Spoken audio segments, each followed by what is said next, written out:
Nous sommes réunis aujourd'hui pour commémorer la mémoire de Josette et Maurice Audin et inaugurer la rue qui porte leur nom. Extrait de la question, Henri Allègue. Dans cette immense prison surpeuplée, dont chaque cellule abrite une souffrance, parler de soi est comme une indécence. Au rez-de-chaussée, c'est la division des condamnés à mort. Ils sont là à 80, les chevilles enchaînées, qui attendent leur grâce ou leur fin. Et c'est à leur rythme que nous vivons tous. Pas un détenu qui ne se retourne le soir sur sa paillasse à l'idée que l'aube peut être sinistre, qui ne s'endort sans souhaiter de toute sa force qu'il ne se passe rien. Mais c'est pourtant de leur quartier que montent chaque jour les champs interdits, les champs magnifiques, qui jaillissent toujours du cœur des peuples en lutte pour leur liberté. Les tortures, depuis longtemps le mot nous est à tous devenu familier. Rares sont ici ceux qui y ont échappé.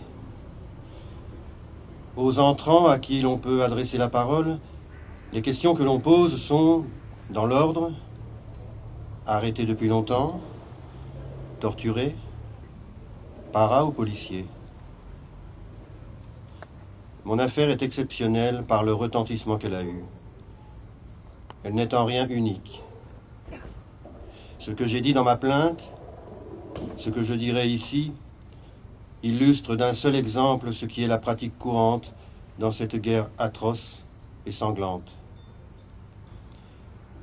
Il y a maintenant plus de 3 mois que j'ai été arrêté. J'ai côtoyé durant ce temps tant de douleurs et tant d'humiliations que je n'oserais plus parler encore de ces journées et de ces nuits de supplice si je ne savais que cela peut être utile. Que faire connaître la vérité, c'est aussi une manière d'aider au cessez-le-feu et à la paix. Des nuits entières, durant 1 mois, j'ai entendu hurler des hommes que l'on torturait. Et leurs cris résonnent pour toujours dans ma mémoire. J'ai vu des prisonniers jetés à coups de matraque d'un étage à l'autre et qui, hébétés par la torture et les coups, ne savaient plus que murmurer en arabe les premières paroles d'une ancienne prière. Mais depuis, j'ai encore connu d'autres choses. J'ai appris la disparition de mon ami Maurice Audin, arrêté 24 heures avant moi, torturé par la même équipe qui ensuite me prit en main. Disparu comme le cheikh Tébessi, président de l'association des Oulamas, le docteur Chérif Zahar et tant d'autres. De l'autre côté du mur, dans l'aile réservée aux femmes, il y a des jeunes filles dont nul n'a parlé. Jamila Bouhired, Eliette Lou, Nassima Ablal, Melika Aken, Lucie Koskas, Colette Grégoire et d'autres encore. Déshabillées, frappées, insultées par des tortionnaires sadiques, elles ont subi, elles aussi, l'eau et l'électricité. Chacun ici connaît le martyre d'Annick Castel, violée par un parachutiste et qui, croyant être enceinte, ne songeait plus qu'à mourir. Tout cela, je le sais, je l'ai vu, je l'ai entendu. Mais qui dira tout le reste?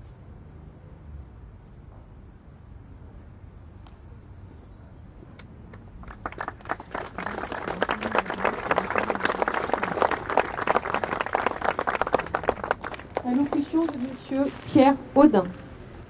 Bonjour, je m'excuse pour le protocole, je ne suis pas doué pour ça, donc je vous remercie d'être tout cela. Un des dirigeants du Parti communiste algérien, André Moine, avait rendez-vous chez mes parents le 12 juin 1957. Il en a discuté avec Henri Allègue et ils ont décidé que c'était trop dangereux pour André Moine et que c'était Henri Allègue qui irait à sa place. Le 9 juin, il y avait eu un attentat au casino de la Corniche. Les 10 et 11 juin, Alger a été le théâtre d'une vaste chasse aux Arabes par les extrémistes de la population algéroise. Et les parades du général Massu continuaient à poursuivre les indépendantistes. Effectivement, c'était dangereux pour André Moine. Maurice Audin a été arrêté dans la soirée du 11 juin, Henri Allègre le lendemain. C'est bien André Moine qu'ils cherchaient et pour lequel ils ont torturé et assassiné Maurice Audin. Ma mère, Josette Audin, a porté l'affaire Audin pendant plus de 61 ans. 61 ans, c'est long. Finalement, l'affaire Dreyfus a duré moins longtemps, de 1894 à 1906. Alfred Dreyfus n'a pas été assassiné, il a été envoyé au bagne, mais il a été réhabilité de son vivant. Dans l'affaire Audin, ma mère a fini par obtenir, quelques mois seulement avant sa mort, la reconnaissance par le président de la République de la responsabilité de l'État dans la mort de Maurice Audin, et pas seulement de lui, mais de milliers d'autres, comme lui, qui ont été victimes du système décrit dans la déclaration présidentielle sous la dénomination « arrestation-détention », c'est-à-dire arrestation arbitraire, torture, exécution sommaire. Il faut lire cette déclaration plus intéressante que les propos présidentiels récents, qui sont destinés, eux, à faire plaisir à la droite et à l'extrême droite. Je dis il faut lire cette déclaration parce que la plupart des gens ont seulement vu une vidéo où le président de la République demande pardon à Josette Audin. Il n'y a rien de tel dans la déclaration. Pendant ces 61 ans, ma mère a été soutenue par beaucoup de gens, intellectuels, mathématiciens et historiens, comme Pierre Vidal-Naquet ou Laurent Schwartz. Et le comité Audin, les journalistes de l'UMA, les associations comme la LDH, le MRAP. Le 23 novembre 1983, le général Jacques de Bollardière, qui s'est illustré comme opposant à la torture, et qui était comme Josette Audin au comité d'honneur du MRAP, lui a remis la Légion d'honneur. Compte tenu de l'actualité, je retiens ce passage du discours qu'Albert Lévy, le secrétaire général du MRAP, avait prononcé à cette occasion. Nous sommes le 23 novembre 1983. Le MRAP appuie toutes les prises de position et partie prenante dans toutes les manifestations. En février 1962, il est présent à celle qui s'achèvera par le massacre du métro Charonne. Et quelques jours après, aux obsèques des victimes, suivies par 1 million de Parisiens. Lors de la Saint-Barthélemy policière d'octobre 1961, le MRAP est le seul à pouvoir organiser un meeting de protestation. Sous la présidence de Charles Palan, s'expriment les courants les plus divers de l'opinion. Syndicats, églises, universitaires. Parmi les orateurs, au nom du comité Maurice Audin, Jacques Panigel, qui réalisera sur l'événement le film Octobre à Paris, déclare « Depuis des années, nous naviguons dans l'horreur ». D'ailleurs, c'est le comité Maurice Audin qui a financé le film de Panigel, tourné dès octobre 1961. Ce film a été interdit pendant de longues années. Il a obtenu son visa d'exploitation en 1973 et il a été diffusé en salle pour la première fois en 2011. Je veux citer les mathématiciens Laurent Schwartz et René de Possel dès 1957, mais aussi Cédric Villani, François Nadiras qui s'occupait du site web de la LDH de Toulon, site web qui est devenu histoirecoloniale.net, et surtout Gérard Tronel. Il était tenace et décidé. Il avait eu l'idée géniale de créer un prix Maurice Audin de mathématiques décerné à 2 mathématiciens ou mathématiciennes en Algérie et en France. Ce prix existe depuis 2004. Jusqu'à son dernier souffle, en 2017, il cherchait ce qu'il faudrait faire pour obtenir la reconnaissance du crime d'État par le président de la République. Si Cédric Villani s'est démené pour obtenir la déclaration du 13 septembre 2018 par le président de la République, c'est bien sûr pour Maurice Audin, mais c'est aussi pour saluer la mémoire de Gérard Tronel. Les mathématiciens sont comme ça, depuis Maurice Audin, a toujours manifesté leur solidarité pour leurs collègues. Le mathématicien tchadien Ibn Saleh, assassiné le 3 février 2003, le mathématicien turc Tuna Altinel, qui est libre mais en France seulement, le mathématicien russe Azat Miftakhov, en prison pour 6 ans, en sont des preuves récentes. Je vais terminer cette longue prise de parole par une petite anecdote personnelle. J'ai vécu à Argenteuil pendant 20 ans, de 1967 à 1986. Au début, j'étais un gamin de 10 ans. Nous nous sommes installés dans un immeuble dont on finissait la construction, ce qu'on appelle maintenant une barre. En bas de chez moi, c'était la ZUP d'Argenteuil en construction. Je faisais du vélo dans le terrain boueux, des restes de ce qui s'appelait encore le bidonville de Nanterre, où il y avait encore des gens qui habitaient dans cette boue. Et je trouve qu'habiter dans une barre, c'est mieux que dans la boue. C'est avec une certaine émotion que j'apprécie le geste de la ville de Nanterre de donner le nom de mes parents à cette rue. Je remercie le maire et aussi le comité local du MRAP et Jean-Pierre Raoult qui ont beaucoup contribué à cette décision. Merci.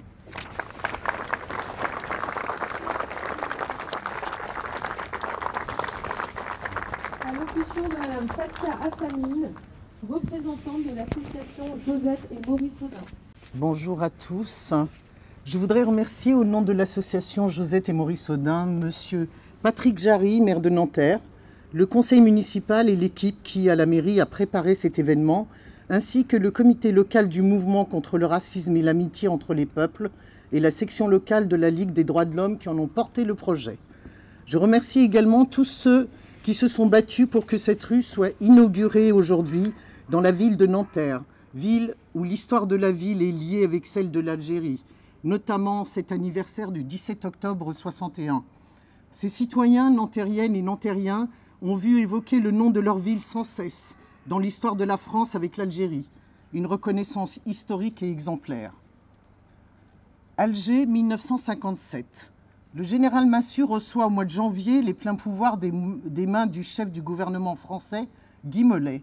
Il devient ainsi le chef suprême de la zone d'Alger. Josette et Maurice Audin, communistes et militants anticolonialistes, tous les deux travaillent à la faculté d'Alger, soutiennent les résistants et hébergent.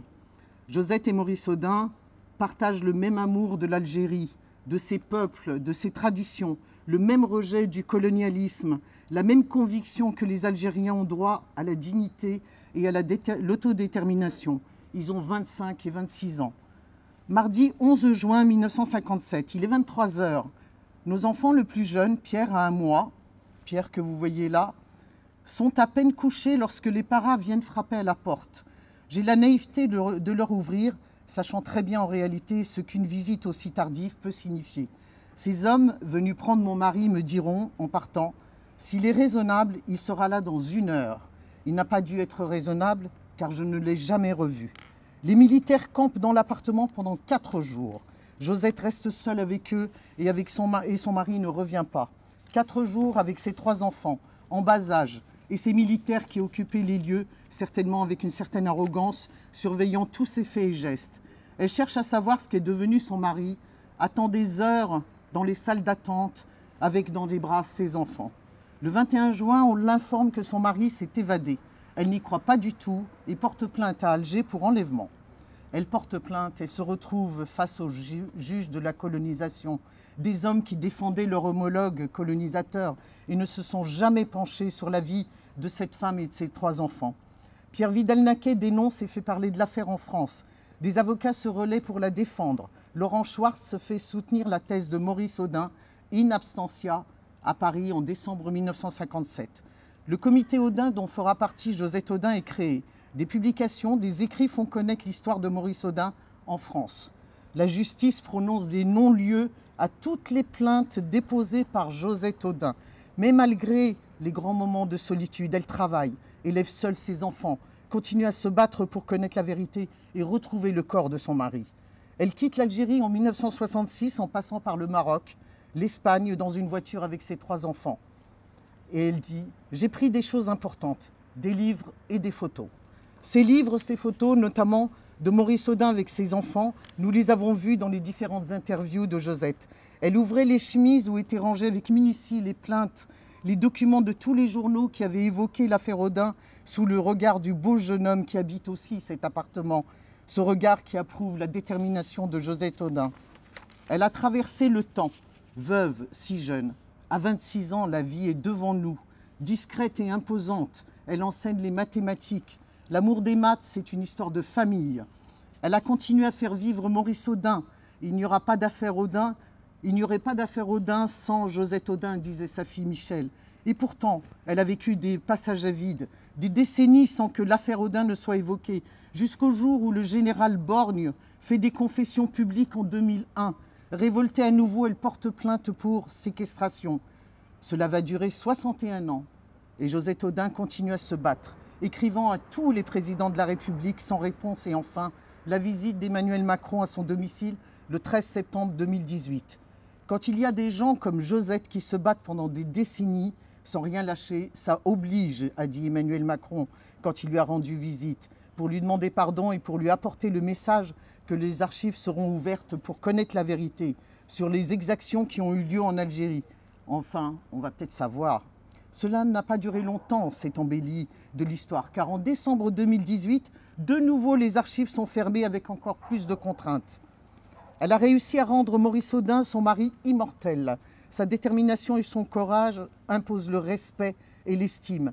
Josette est partie rejoindre Maurice, le beau jeune homme brun aux yeux orientaux et à la chevelure brune dont les photos trônaient dans sa maison le 2 février 2019. Le mois de février est historique dans la famille. Josette est née le 15 février, Maurice le 14 février et elle est décédée le 2 février. Mon mari s'appelait Maurice Audin. Pour moi, il s'appelle toujours ainsi, au présent, puisqu'il reste entre la vie et la mort qui ne m'a jamais été signifié, écrivait Josette Audin en 2007 à Nicolas Sarkozy. L'Algérie entière, peuple et gouvernants, ne peut que se renforcer, se grandir en jetant un regard de franchise et d'équité sur son passé, sur les hommes et les femmes qui ont subi les ténèbres pour faire émerger leurs compatriotes à la lumière, disait Sadek Hadjeres, responsable du Parti communiste algérien. Josette Audin est un exemple pour les femmes algériennes qui ont cherché leur mari, leur frère, leur père en Algérie, mais aussi après le massacre du 17 octobre 61, ici même à Nanterre et dans la région parisienne. Combien de femmes n'ont jamais eu de nouvelles de leur mari, veuves aussi très jeunes, et qui cherchent encore à ce jour à avoir des informations. Elles aussi, à Paris, ont porté plainte, ont cherché dans les hôpitaux, dans les prisons, et beaucoup n'ont jamais su. En 2011, il y avait au cimetière de Thiais une quarantaine de tombes anonymes datant du 17 octobre 61, des Algériens enterrés à la hâte. Josette Audin, pour toutes ces femmes, est un exemple de fidélité, de courage, de ténacité, de mère, d'épouse, de femme. L'insoumission, l'indocilité plutôt, le combat de Josette exemplaire lui survivra. Nous y veillerons. Je voudrais terminer en associant cet hommage à des extraits d'un texte de Jean Amrouche, fervent défenseur de la cause algérienne, journaliste, homme de radio et homme de lettres, qui a tenu une conférence sur Maurice Audin. On ne sait pas où exactement, mais c'est en dehors de la France, puisque lui-même a été viré de la radio par Michel Debré en 1959, alors qu'il servait d'intermédiaire entre le FLN et le général de Gaulle. Je remercie son fils Pierre Amrouche, qui a retrouvé ce texte et qui nous l'a fourni. Extrait de son allocution. Le 10 décembre 1959. Je prends la parole ce soir devant vous et avec vous. Je joins ma voix aux millions de voix qui s'élèvent pour protester contre un crime horriblement exemplaire et pour exiger que justice soit faite. Je ne suis pas ici en tant qu'Algérien ou en tant que Français, mais en tant qu'homme. Car le fait d'être un homme, de se vouloir homme, doit primer toute considération d'appartenance nationale ou politique. Certes, comme Algérien, j'ai le devoir de reconnaître et de proclamer que Maurice Audin est mort pour la liberté, pour la dignité et pour l'indépendance du peuple algérien.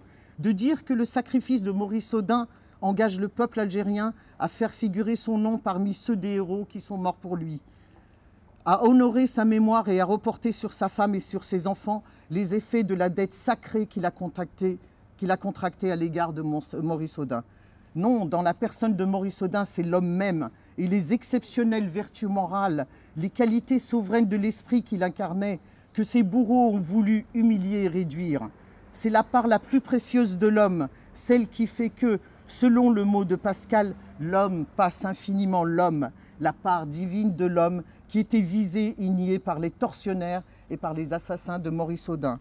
Avouons que c'était plus qu'il ne pouvait tolérer.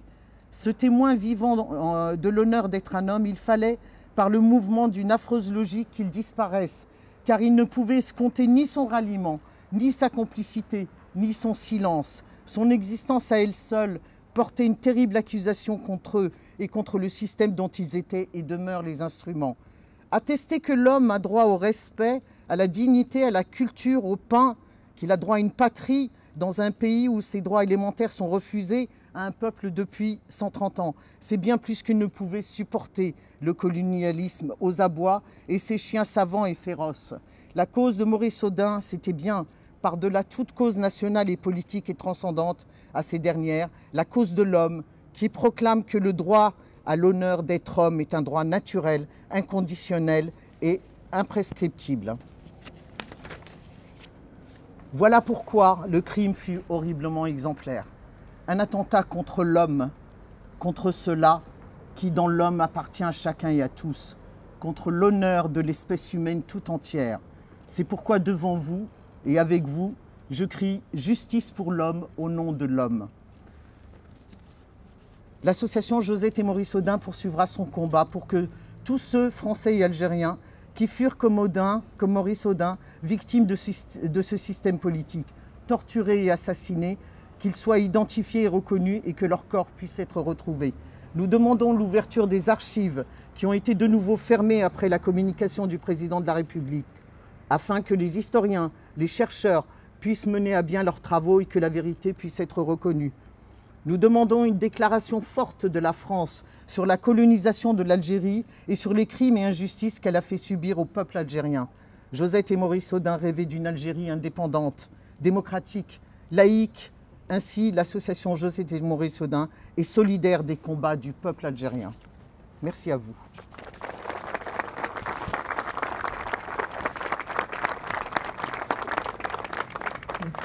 Allocution de M. Patrick Jarry, maire de Nanterre et conseiller départemental des Hauts-de-Seine. Cher Pierre Audin, Mesdames, Messieurs, dans toutes les communes de France, les noms de rues, de places, d'écoles, d'équipements publics disent l'histoire et façonnent la mémoire.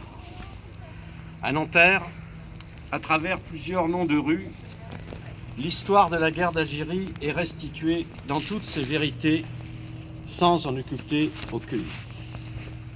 Le boulevard du 17 octobre 1961 rend hommage aux victimes de cette journée sombre qui vit plusieurs centaines d'Algériens de la banlieue parisienne, dont beaucoup habitaient Nanterre, être massacrés par la police sur ordre du préfet Papon et du ministre de l'Intérieur, Roger Frey.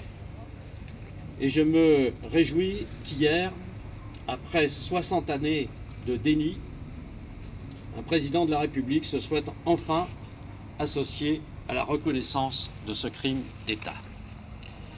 À Nanterre, la rue Jean Roch, qui fut un dirigeant de la Fédération nationale des anciens combattants en Algérie, rappelle que comme lui, près de 4000 jeunes de Nanterre qui n'avaient rien demandé ont été envoyés dans un pays qui n'était pas le leur pour y maintenir un système colonial condamné par l'histoire, et beaucoup en revinrent traumatisés. À Nanterre, la rue du 19 mars 1962 rappelle la date de la signature des accords d'Évian, la fin des combats et la voie ouverte à une Algérie indépendante. À Nanterre, il existe désormais une rue Josette et Maurice Audin au cœur d'un grand quartier populaire. Un nom de rue et une plaque pour inscrire dans l'espace public la grandeur et le courage de ces deux Français. Un homme qui a payé de sa vie son engagement pour une Algérie libre et indépendante.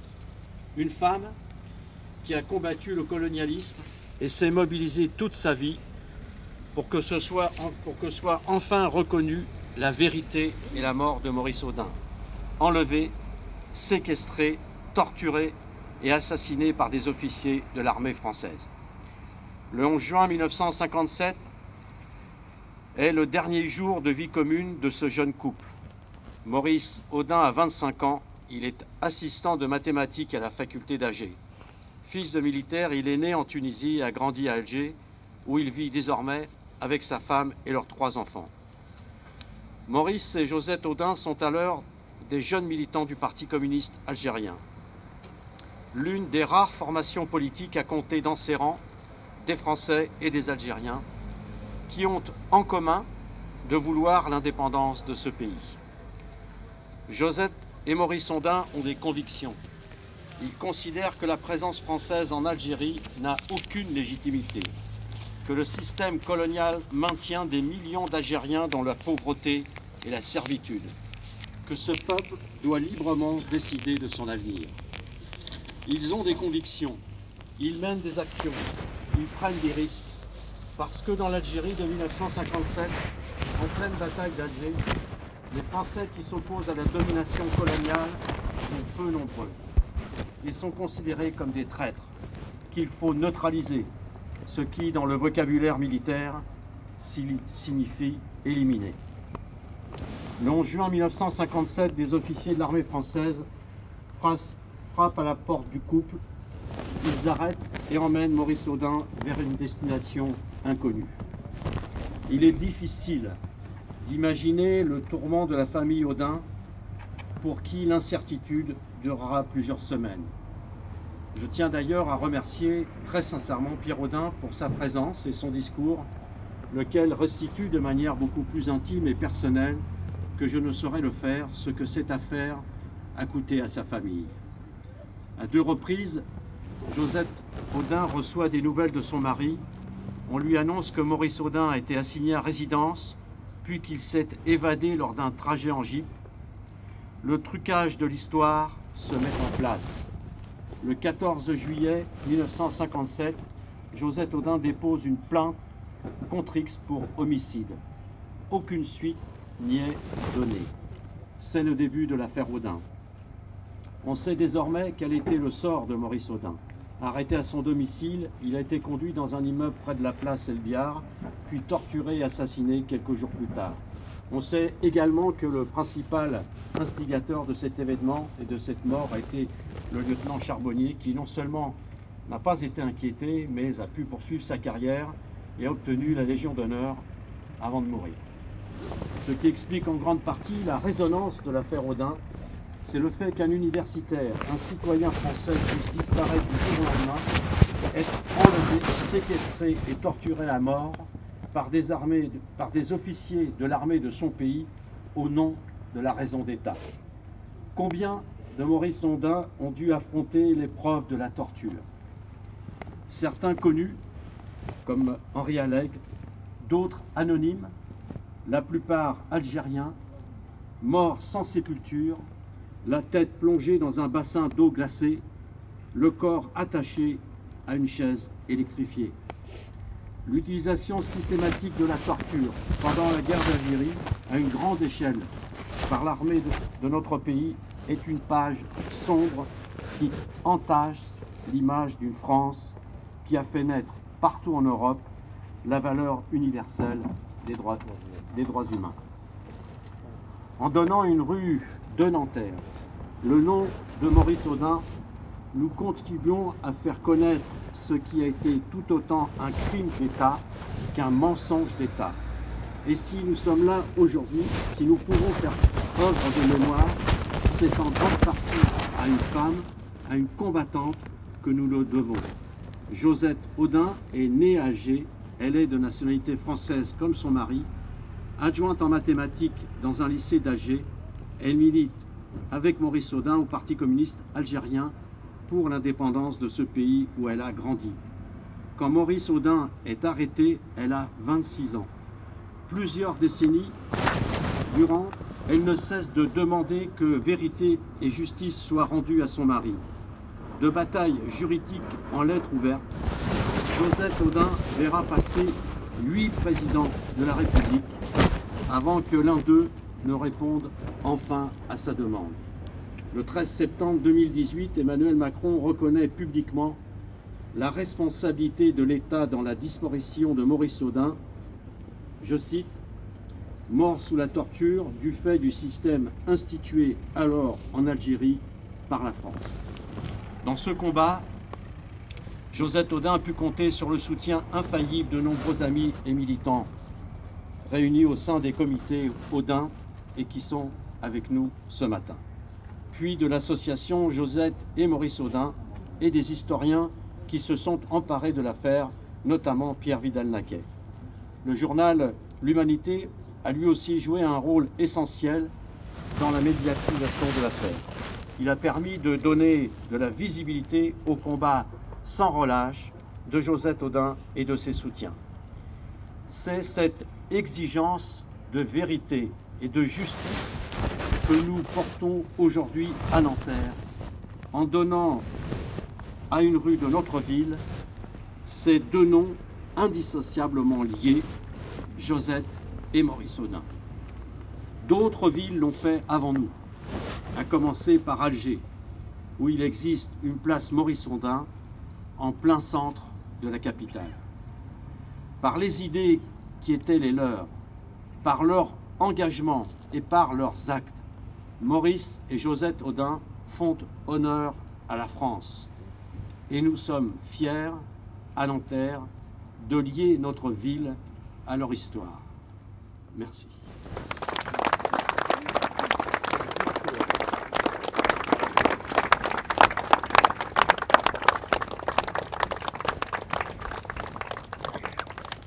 Nous allons procéder au dévoilement des plaques commémoratives.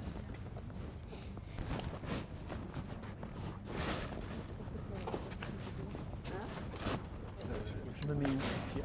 Voilà.